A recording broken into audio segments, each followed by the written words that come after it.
Hello and welcome to Health Matters ACTV 20, now at our new studio at Atwood Video Productions. And we are excited to be here in this new spacious recording studio, and I'm sure now that you can see that I'm actually a lot older than my previous shows, it's due to the video quality here. Actually, I wanted to welcome a guest today that is exciting to me because she represents an area of healing that I think is going to help all of you understand how you can get your goals met a little easier. And I would like to introduce Laura Linsteadt. Laura, welcome Hello. to our show. Thank you, and thank you for having me on your show. I really appreciate it. I'm so loving this work with the Scalar Heart Connection and helping people to really connect with their own hearts, and actually for me to connect with mine. Now, full disclosure, Okay. I have had a session with Laura, and I find it hard to explain. She's going to do a much better job, but I'm going to give you a metaphor that helped me a little bit to understand what I went through. Many years ago, I used to teach sailing. But in order to teach sailing, you have to learn a lot about the wind and sails and leverage and physics. So I took lessons, and I learned that you can actually sail into the wind and sail really fast, which sounds sort of opposite of what should happen.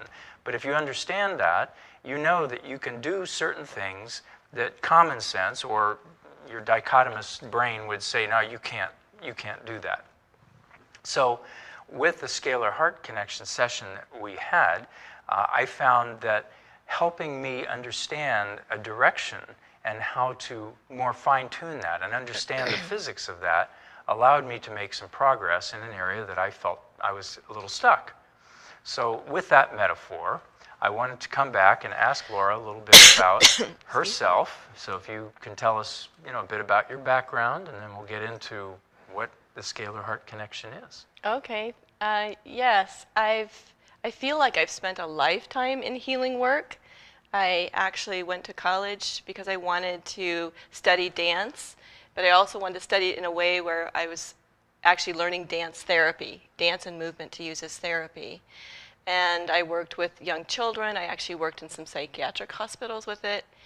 And I became a massage therapist so that I could learn about the body and all of the organs and systems. I also learned about Eastern medicine and all the energy meridians and organs and how our organs hold emotion. And then I studied things like holographic repatterning.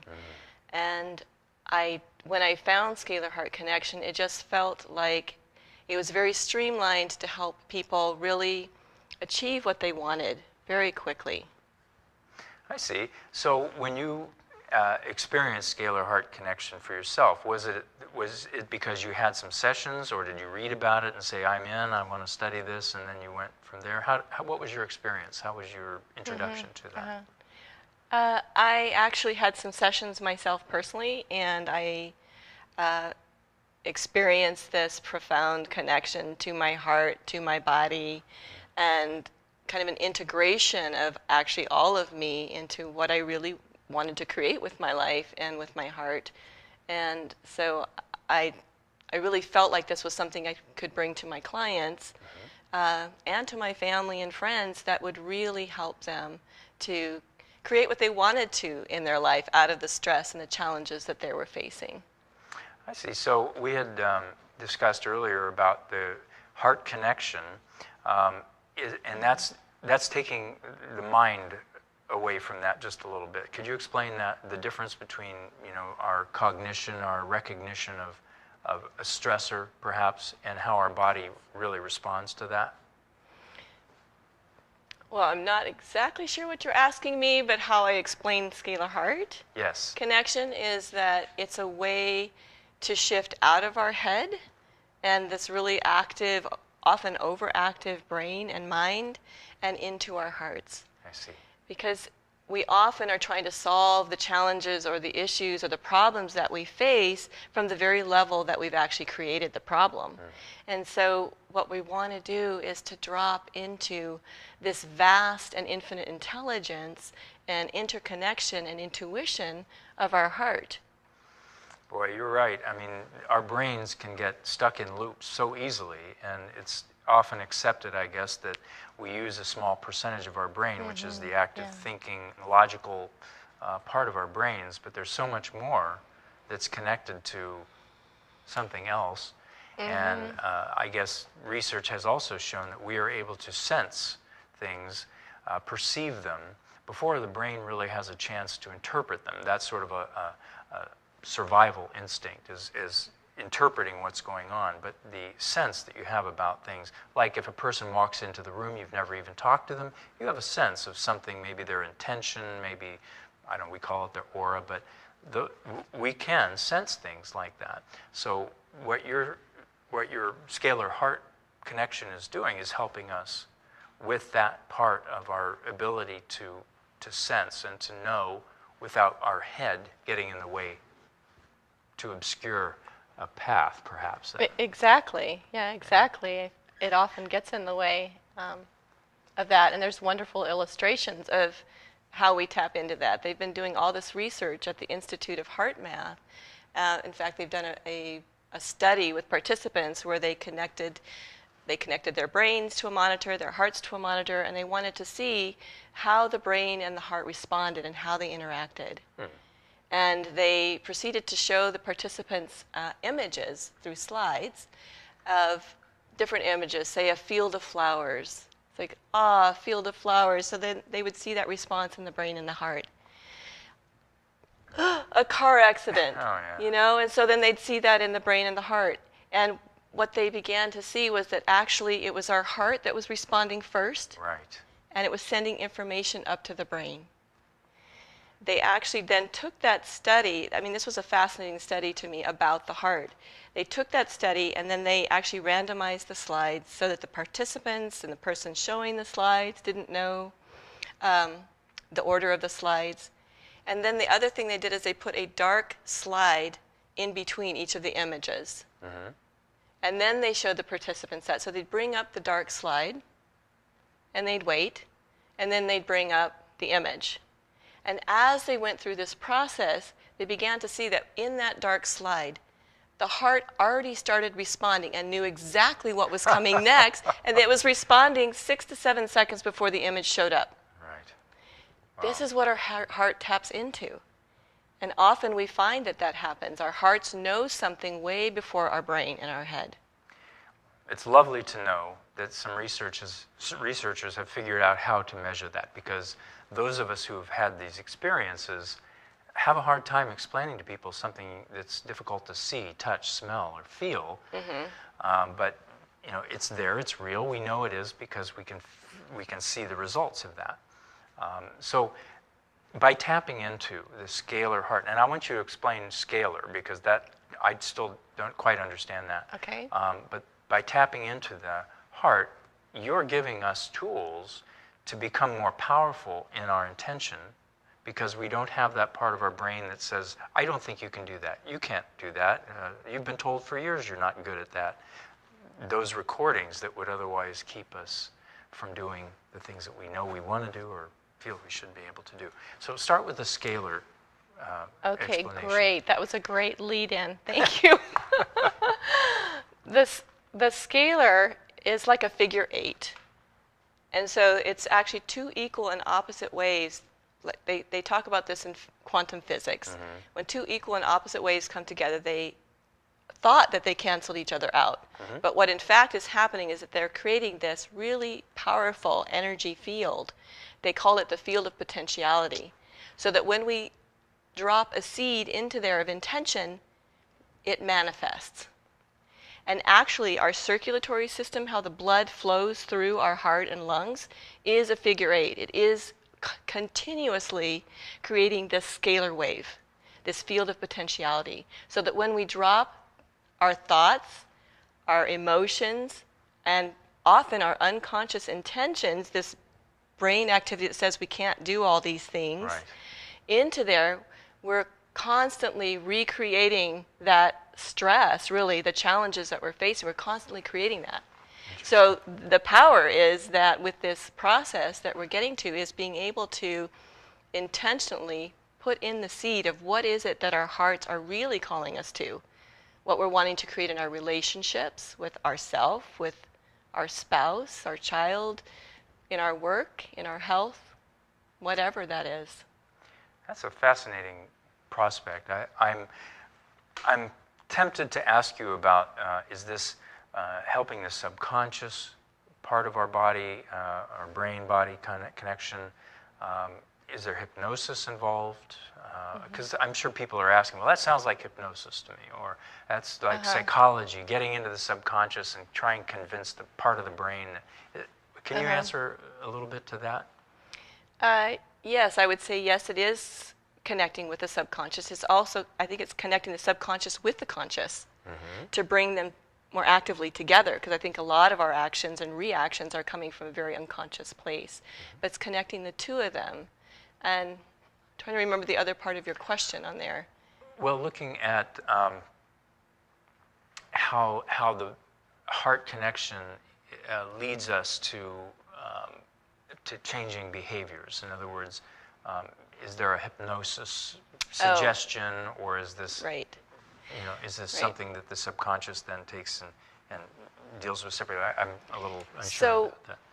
When you come to me for a session, we would get clear on what is the stressful challenge or issue that you're bringing.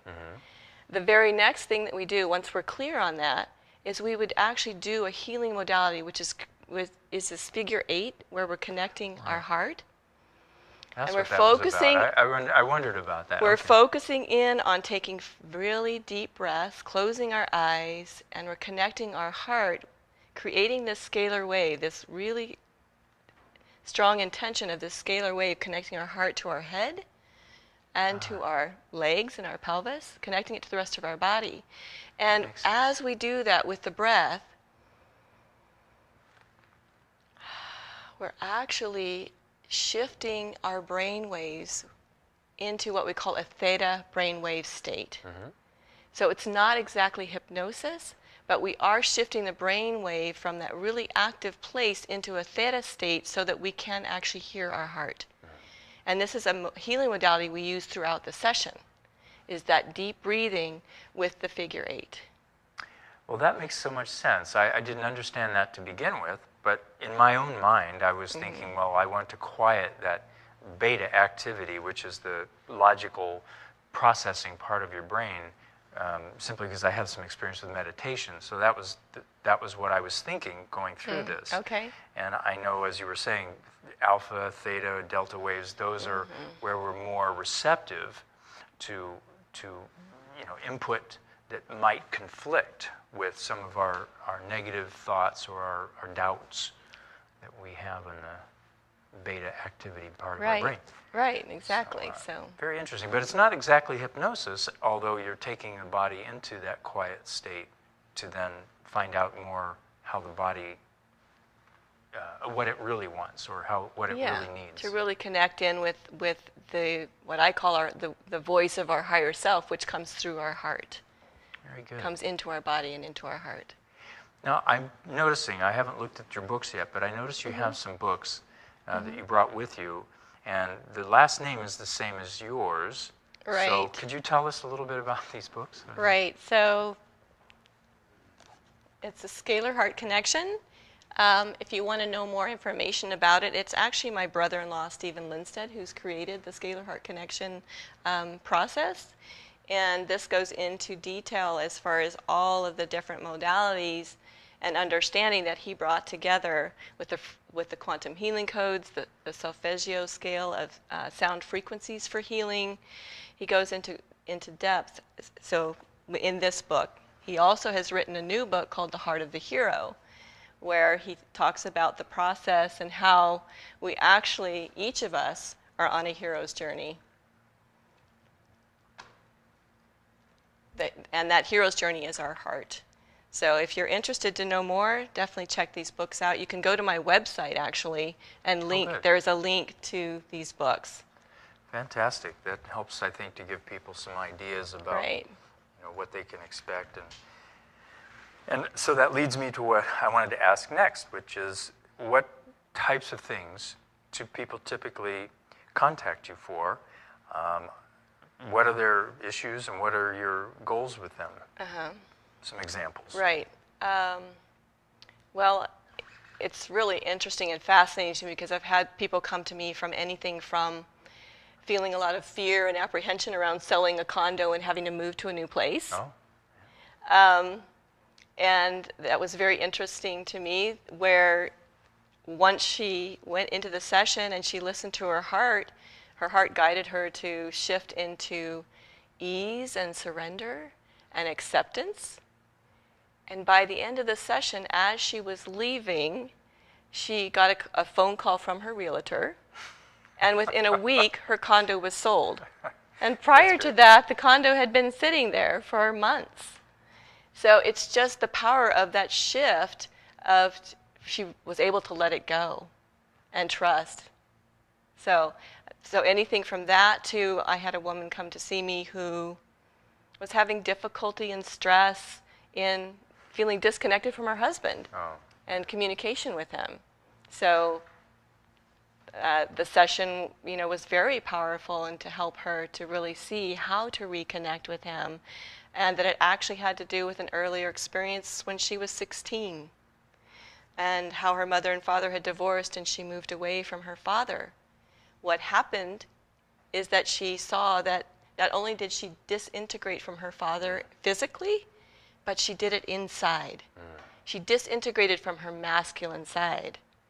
And that actually this difficulty with her husband was another way to heal. I see. To heal that actually within herself. So it's been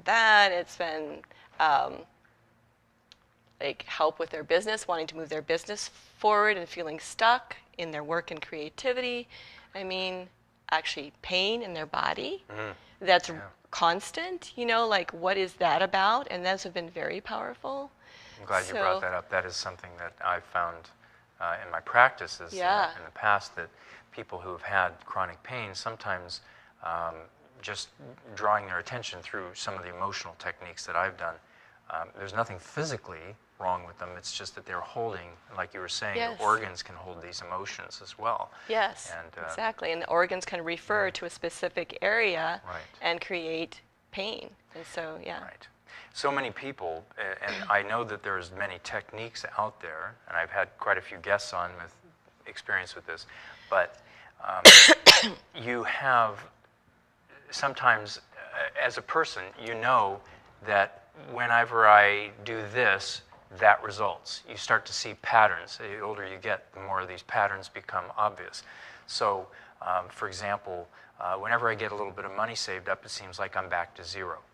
Whenever I get a certain level of success, I somehow sabotage myself. When I get into a relationship, after 3 months, something goes wrong. I mean, these are patterns. If people recognize them, there are ways to connect with what's really going on. There's little programs going on in the head. Sometimes putting that over here for a while, letting the heart connection, as you were saying, guide them, they can help to eliminate those patterns, or at least work with them to be able to move forward. I mean, that's important. We want to keep moving forward. Yes, because the challenges are showing up because they're actually opportunities for us to grow. Right.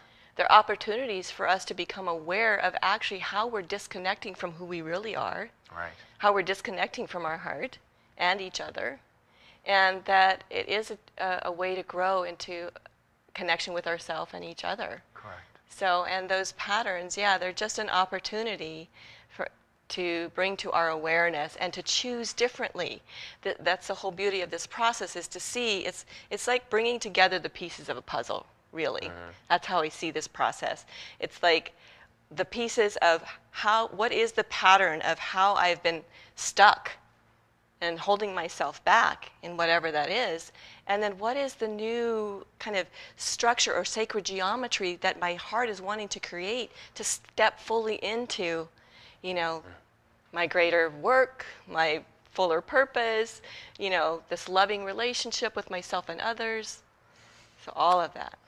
It reminds me of a quote that a famous author, I forget which one now, said, most people want to see to believe, but in reality, to create movement in your life, you have to believe, then you'll see the result of that. So this is I think, a good example of how, believing in yourself, because there is that part of you that really doesn't have blocks.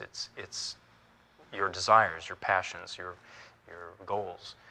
And it's great to have an opportunity to work with you and to find that there is something that, you know, people don't have to go to hypnosis, or they don't have to go through psychoanalysis. You know, that you have techniques that you can teach people. Yes, and I exactly. think that's important. So you have a website where people can go. I do. And they can talk to you personally through that. Is there a link to get to connect with you? Or yes, they can email me, or there is a link there they can contact me. And so, shall I give my website now? Yeah, Would that sure. be good? So my website is actually embodyWholeness.net. embodyWholeness.net, and that's EMBODY, wholeness, WHOLENESS.net. And you can contact me there. Great. Well, I would like to know, in fact, I'm sure our audience would like to know also, a little bit about the procedure. I mean, do I have to schedule 10 sessions to get something? Is there a number, a set number? Or how do you help people with a pattern or a program to help themselves? How do we know when we've got where we want to get? Okay. Well, I like to talk to someone first before they actually come to a session to know what it is that they're wanting to create, what is their goal, and how long that has been going on. It may, you know, we often will set up a series of 4 sessions or 6 sessions, depending on what's happening for this person, and how chronic it is, how long it's been going on.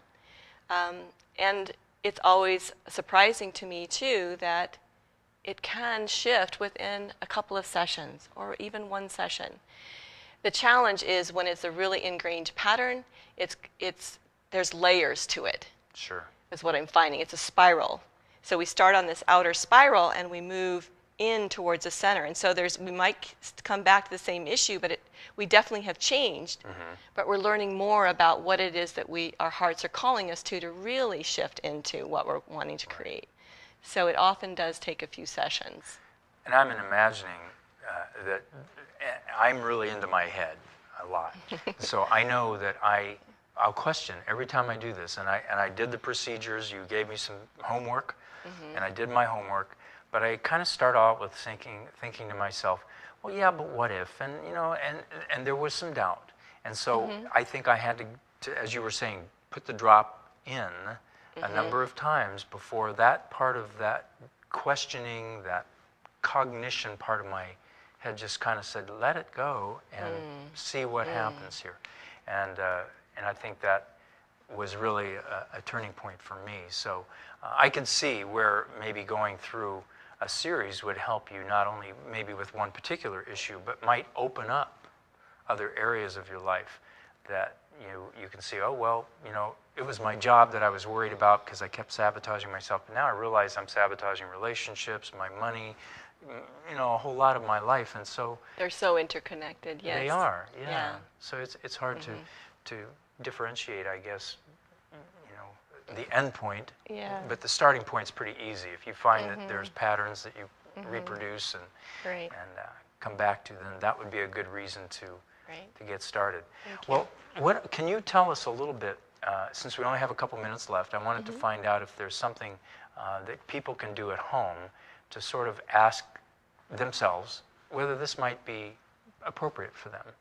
What would they have to believe, or what would they have to know, or what limits would they have to overcome just to make this work for them? Well, I think first of all, there's a way in which they can familiarize themselves with the process. There is an Ask Your Heart app. Really? That they could get and download on their phone, or they can actually go to the link on my website, which links to the Scalar Heart Connection website, and there's a small, what we call a shorter session, where you can actually access and ask with whatever challenge is happening, ask your heart, and go through the process, this short process, and to see how that feels for you. And that's free. That's something That's you can just, free. That's Absolutely free. fascinating. We're wanting to connect up the hearts around the globe. Wow. With now, that. I noticed that the website that was printed up here was a little off. It was E-M... B-O-D-Y. B-O-D-Y... Wholeness. Wholeness. That was it. It was W-H-O-L-E. N-E-S-S. Ah, embody wholeness, yes. So we'll get that straight, and then people can go to Great. that website. Thank you. That's it. Oops. They can go to that website, Yeah. and then they can get information from the Scalar Heart website to actually take this survey. Yeah, actually to go through a short session for themselves. Oh, that's great. I'm going to do that. Okay. Actually, I'm going to have my family do it as well, because when I went right. home and explained it, they kind of shake their heads and say, yeah, you're into this ethereal stuff. So you know, it sort of dropped out of that. And I said, well, I'll just have my own experience with this. Right. Because I don't think you can tell somebody else, you need to do this. I think it's a decision that they have to come to and say, you know, I recognize there's patterns that seem to interrupt my goals and my desires here. What can I do to fix that? Yeah, it only really works if you're choosing to have a session. Otherwise, actually, Right. the sessions don't go anywhere.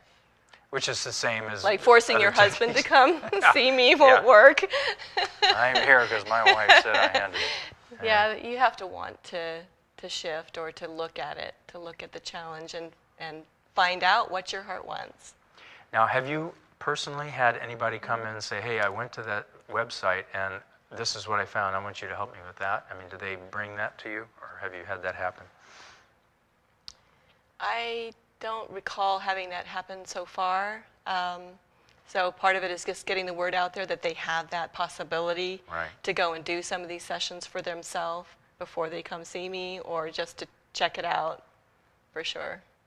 Well, I can see that might be an interest from the audience. Go there, see if you can get the information that might, pique your interest a little bit more. And I'm sure it's not the same as having a session, because I know your ability to help me had to do with some of my responses and how you interpret that. So it's a little bit different than just going to an app and that sort of thing. But Yeah, the beauty is that when there's more than one heart together, all hearts are listening. So it's like my heart is also listening to your heart and bringing in all of the vast intelligence as well. And we're actually tapping into a field. So it's like when one or more are gathered together, Right. Yeah. So it's that kind of energy that builds with the heart. Oh, that's really great. Any parting words? Anything you would like to have our audience go home with tonight? I actually would love to tell them that I do individual sessions in person, but I also do it by phone and Skype, and they're equally as powerful. And I also do group healing circles. Wow. Where we use the process as a group to see how we want to shift and heal what's happening for ourselves, for our community, and for the planet. Wow. Well, thank you for your work. I appreciate your help personally, and also for my audience, who I know is going to want to contact you and get more information about how to help themselves and their families. And thank you again for tuning in to Health Matters. I appreciate you, and I will see you next time.